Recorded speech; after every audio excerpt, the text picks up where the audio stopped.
बाद सूखी रोटी का टुकड़ा उठाया और दोबारा पानी में डुबोकर खाने लगा। वजीर ने दुखी दिल से पूछा, क्या आप भी जवाब तलाश नहीं कर सके थे? फकीर ने घाका लगाया और जवाब दिया, मेरा केस आपसे मुख्तलिफ था। मैंने जवाब ढूंढ लिए थे। मैंने बादशाह को जवाब बताए, आधी सल्तनत का परवाना फाड़ा, बादशाह को सलाम किया और इस कुटिया में आकर बैठ गया। मैं और मेरा कुत्ता दोनों मुतमईन जिंदगी गुजार रहे हैं। वजीर की हैरत बढ़ गई, लेकिन ये साबिक वजीर की हमाकत के तज्जिए का वक्त नहीं था। जवाब मालूम करने की घड़ी थी। चुनाचे वजीर फरियादी बन गया और उसने फकीर से पूछा, क्या आप मुझे सवालों के जवाब दे सकते हैं? फकीर ने हाँ में गर्दन हिलाकर जवाब दिया, मैं पहले 2 सवालों का जवाब मुफ्त दूंगा, लेकिन तीसरे जवाब के लिए तुम्हें कीमत अदा करना होगी। वजीर के पास शर्त मानने के सिवा कोई ऑप्शन नहीं था। उसने फौरन हाँ में गर्दन हिला दी। फकीर बोला, दुनिया की सबसे बड़ी सच्चाई मौत है। इंसान कोई भी हो, कुछ भी हो, वो इस सच्चाई से नहीं बच सकता। वो रुका और बोला, इंसान की जिंदगी का सबसे बड़ा धोखा जिंदगी है। हम में से हर शख्स जिंदगी को दायमी समझकर उसके धोखे में आ जाता है। फकीर के दोनों जवाब नाकाबिल तरदीद थे। वजीर सरशार हो गया। उसने अब तीसरे जवाब के लिए फकीर से शर्त पूछी। फकीर ने क्या लगाया, कुत्ते के सामने से दूध का प्याला उठाया, वजीर के हाथ में दिया और कहा,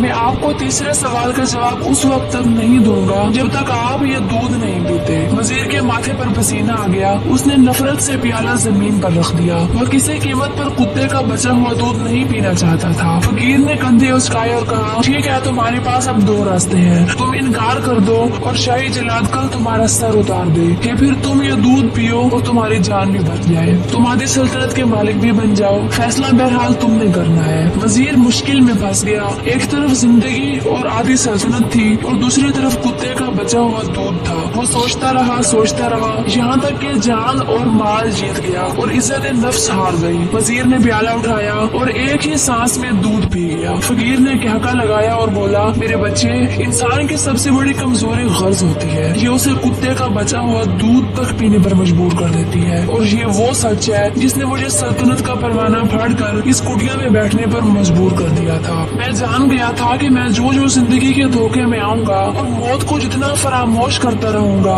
मैं उतना ही गर्ज की दलदल में धंसता जाऊंगा, और मुझे रोज इस दलदल में सांस लेने के लिए गर्ज का गलीज दूध पीना पड़ेगा। लिहाजा मेरा मशवरा है, जिंदगी की इन तीनों हकीकतों को जान लो, तुम्हारी जिंदगी अच्छी गुजरेगी। वजीर शर्मिंदगी और खुद दर्जी का तोहफा लेकर फकीर की कुटिया से निकला और महल की तरफ चल पड़ा। वो जो महल के करीब पहुंच रहा था, उसके एहसास शर्मिंदगी में इजाफा हो रहा था। उसके अंदर जिल्लत का एहसास बढ़ रहा था। वो इस एहसास के साथ महल के दरवाजे पर पहुंचा। उसके सीने में खौफनाक दर्द उठा। वो घोड़े से गिरा, लंबी हिचकी ली और उसकी रूह परवाज कर गई। दोस्तों, हमें किसी दिन किसी ठंडी जगह पर बैठकर जिंदगी के इन बुनियादी सवालों पर जरूर गौर करना चाहिए। हमें ये सोचना चाहिए, हम लोग कहीं जिंदगी के धोखे में आकर गर्ज के पीछे तो नहीं भाग रहे। हम लोग कहीं मौत को फरामोश तो नहीं कर बैठे। हम कहीं इस कहानी के वजीर तो नहीं बन गए। मुझे यकीन है, हम लोगों ने जिस दिन ये सोच लिया, उस दिन हम गर्ज के इन गलीज प्यालों से बालातर हो जाएंगे। उम्मीद है आपको आज की ये वीडियो पसंद आई होगी। अगर वीडियो पसंद आई है तो वीडियो को लाइक करें, और चैनल को सब्सक्राइब नहीं किया तो चैनल को भी सब्सक्राइब करें। शुक्रिया।